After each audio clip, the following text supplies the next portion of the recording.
Hey guys! What? Oh, that was short. Hey! What? Yeah! Yeah!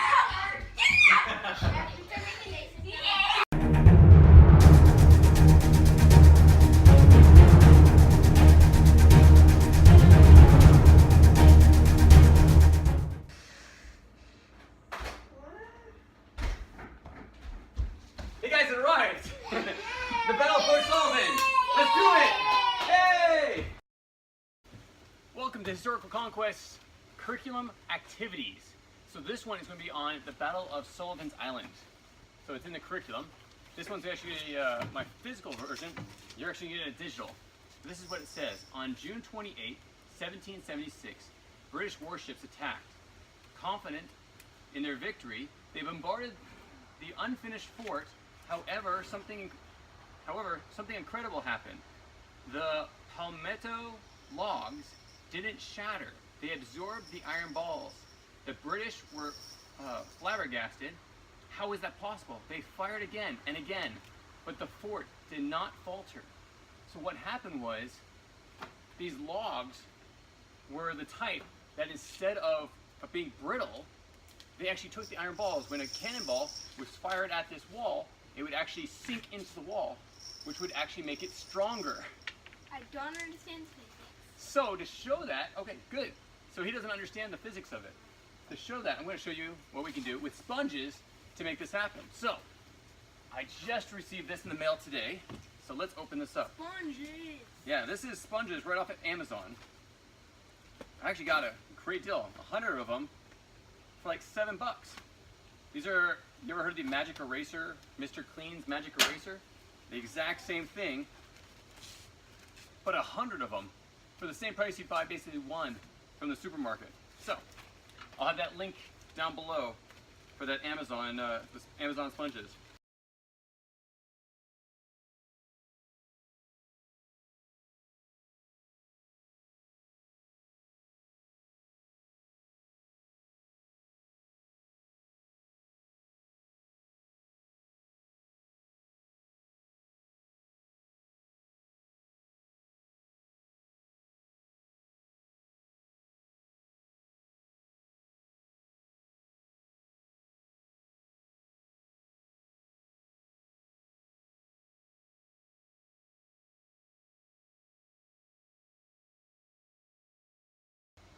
This is a mighty wall. Okay, here we go. So now that we have the wall set, now I'm going to take water. And pour it all over it to make it more cool.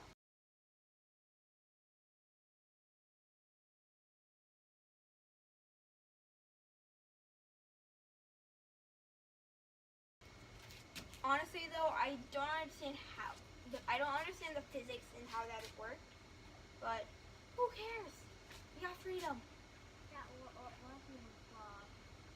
The palmetto logs are trees, the palmetto trees. And what happened was, when you get a wet log, much like a wet sponge, and you shoot something into it, instead of the log actually breaking, it actually, the force sent the cannonball into it, and it stuck. So it didn't actually shatter. The log did not break. The ball hit it and sunk into it. Hashtag Much like, strange physics. much like if a ball like this hits that wall, it would sink in, and it wouldn't bounce out, and it wouldn't boom make the whole wall explode. It would boom and get stuck in the wall. So Cool. now that we have the physics. wall set up, and it doused with a ton of water, which sadly it's not going all the way through, but that's okay. Gives us everything we need to show this off.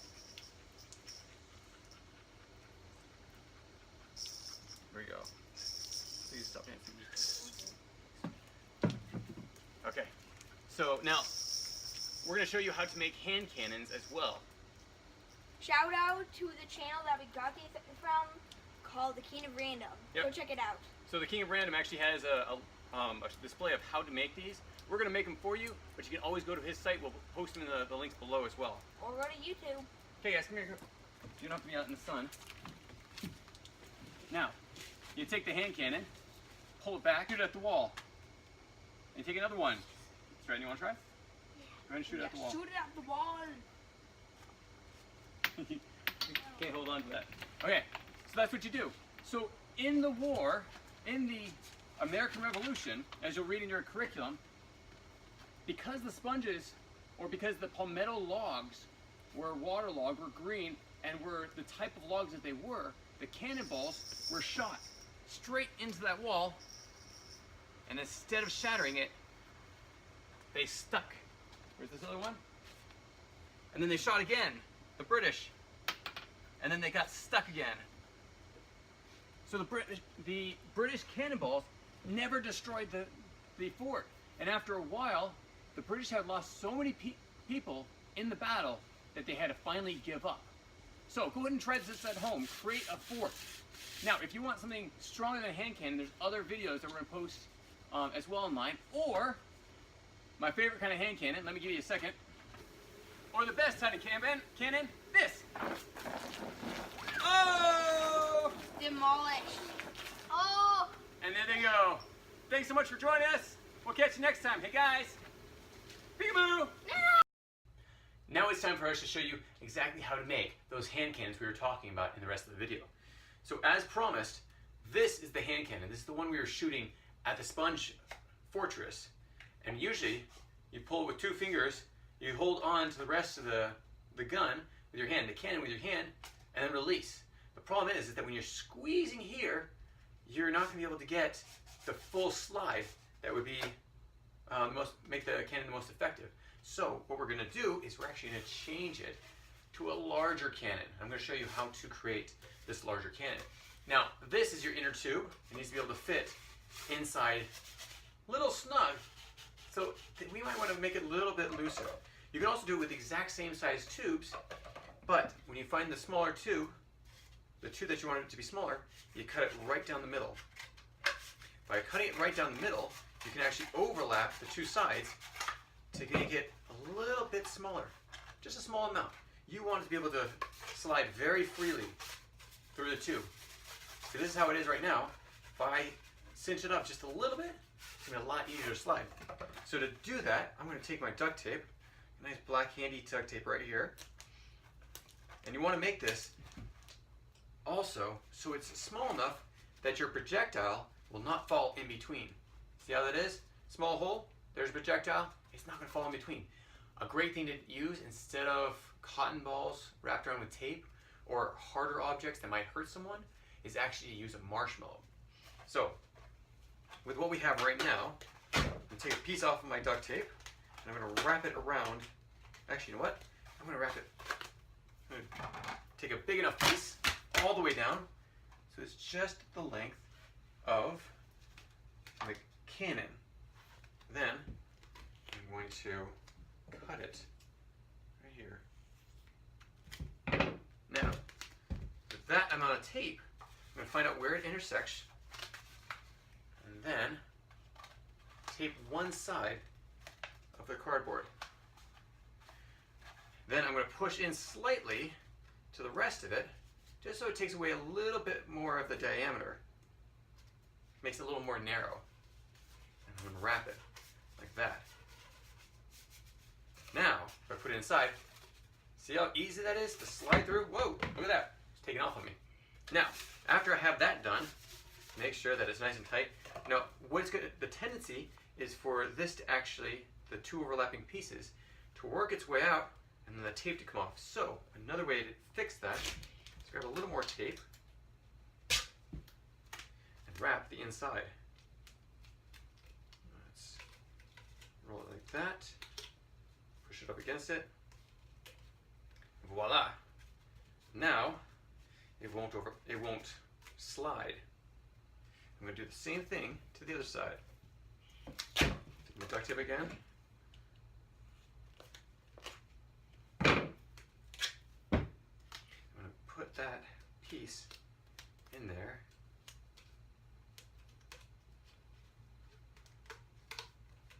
And then pull it down to create a place that's not going to overlap. Okay. Again, still slides right through.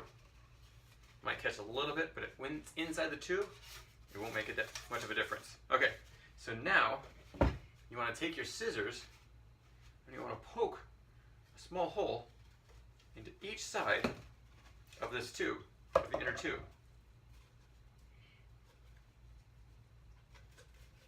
And then on the opposite side as well. If you go through the tape, it might help get a little more reinforcement when you send the pencil through. Now, take a regular pencil and cut it in half.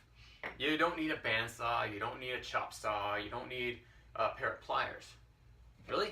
Grab a pair of scissors, adult scissors, chop off the end. Comes right off. Look at that. That's an easy little cut. Throw it in the trash. And then I'm going to gently push this pencil through those two holes I just made. There you go. Now, I have the inner part of the cannon. Now, if I put it inside the cannon, again, it still slides perfectly. And unlike our small cannon, it's not a small little movement.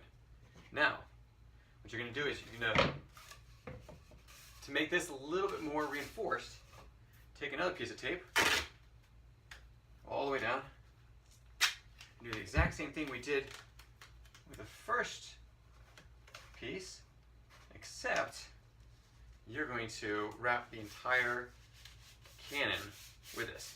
Makes it look a little more like a cannon, but it also makes it so it's a little more reinforced as well. Here we go. And then another piece, the other side. The great thing is that it goes over if there's a little excess tape, meaning the tape's a little bit longer than the cannon, you can always wrap it inside the cannon itself. Okay, and all the way around, look at that. Perfect fit, all the way around.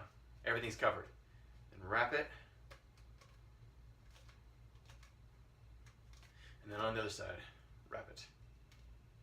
Again, this design is thanks to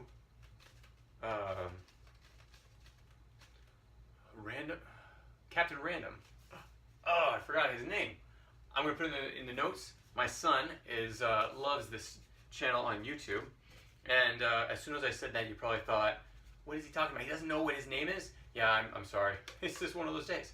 So now I've got the full cannon, reinforced and everything. I've got the inside projectile. At the same time, I might just want to just make it look cool. I'm going to give it one more piece of duct tape. I'm going to wrap the inside portion. The only thing is, you want to make sure you're not putting too much duct tape on there. Because if you put too much duct tape, it's not going to be able to slide as well as it would.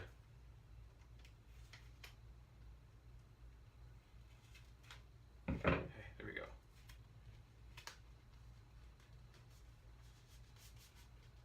That, and then tuck the inside right inside that tube. Now I'm going to do something extra to make it easier to pull than with our small cannon. Okay, so now that's all wrapped, make sure it still slides very easily. So then, slides, but it's catching on what we wrapped around the edge, so make sure it's all pushed down. Then take your outer cannon and notch down about a centimeter down and about a centimeter apart on both sides. This is where our rubber bands are held. Okay, so your rubber band, put it into the two grooves that you just knocked into the cannon. As you pull back, whoops, and hopefully it won't break. We're actually going to put a few rubber bands there to give it a little bit more reinforcement. So here we go.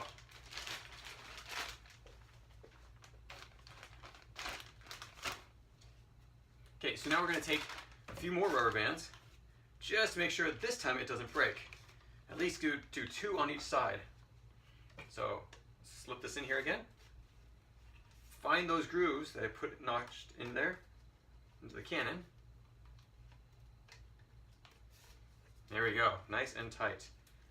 I've got two rubber bands to hold that on. Then on the other side, I do the same thing. Find that notch.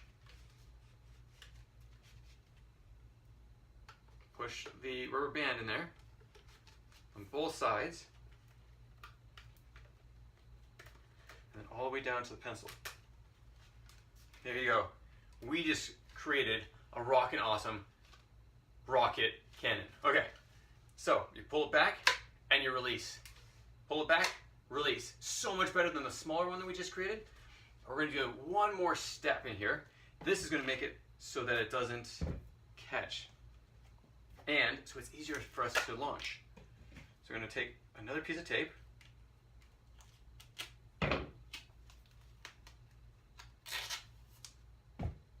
On the end, where we have the pencils, we're going to take this piece, and actually might not be a little bit long, we might need to go a little bit longer with this piece of tape.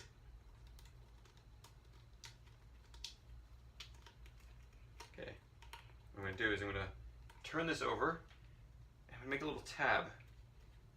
That is for us to grab. So instead of grabbing the pencils, we're going to grab that tab and launch. And because it wasn't long enough exactly, I can make a second one to grab onto the tab itself. Because that first piece was not long enough. There we go. Now to grab onto that tab, flip it over. There we go. Now there's a tab. Grab the cannon, launch it back. Okay, let's try our projectile. Yeah, that wasn't that good. Marshmallow is going to be a little bit better because it's a little bit larger in diameter. So, pause.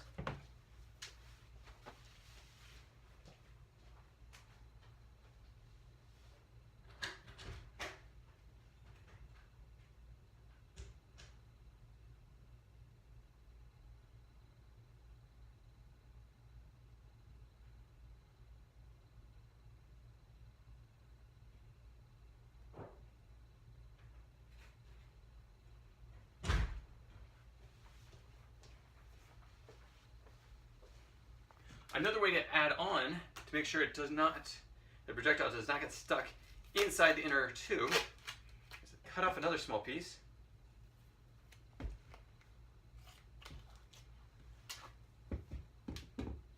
And with this inner cannon, wrap the very end of it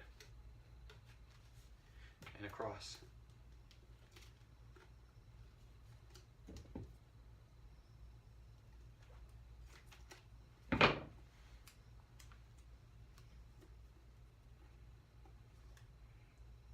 Wrap that around. Because again, you don't want this to get stuck, but you want to be able to hold whatever the projectile we put in there. Especially the next one. So, pull back my tab. It just fit. Put my projectile in there. Here we go. Let's try this. There we go. That's a nice shot. Now, if I pull it back harder and farther, I might actually hurt someone or my camera. So, I know I'm not going to hit my camera by aiming ahead. Whoa! Look at that. Okay, so now here we go. We've got our cannon. So now go out to the sponges and see if you can knock them down. But the object of the game is to get as many sponges as many projectiles in the sponges to stick. See how many you can get. Remember to douse it to add as much water to those sponges so it's completely saturated, which means it's completely full of water. That will make it easier for the projectiles to stick in the sponges. So go out and have fun. We'll catch you next time. Thanks for joining us with this, let's see, what's called the Battle of Sullivan Island and Hand Cannon Experiment. Thanks again for joining us. We'll catch you next time. Take care. Bye. If you have any comments or questions, add them to the comments below. Otherwise, we'll see you tomorrow actually. Take care. Bye.